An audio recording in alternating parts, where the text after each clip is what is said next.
तर तू राहशील किंवा मी राहीन अशा जिद्दीने लढाई लढा असे आदेश उद्धव ठाकरेंनी कार्यकर्त्यांना दिले।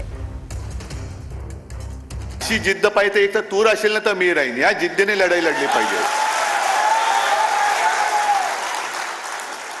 फक्त तू राहशील किंवा मी राहीन हे आपल्या तिघात किंवा आपल्या मित्र पक्षात नको।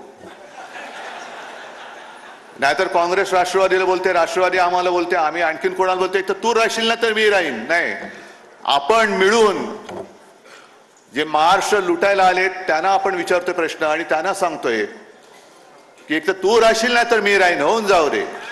पहिल्या प्रथम आपण सर्वांनी एक शपथ घेतली पाहिजे की कोणत्याही परिस्थितीत मी किंवा महाराष्ट्राचं हित, माझ्यापेक्षा महाराष्ट्राचं हित आम्ही जपू। मला उमेदवारी मिळाली नाही मिळाली तरी चालेल, पण यांना खाली खेचू।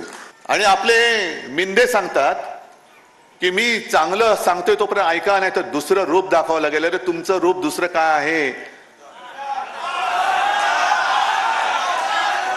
हे सुद्धा लोकांमध्ये पोहोचवण्याचं काम परत तुमचं आहे। बरोबर तुम्ही मुद्द्याला हात घातलात, कारण यांचं खरं रूप जे आहे गद्दार,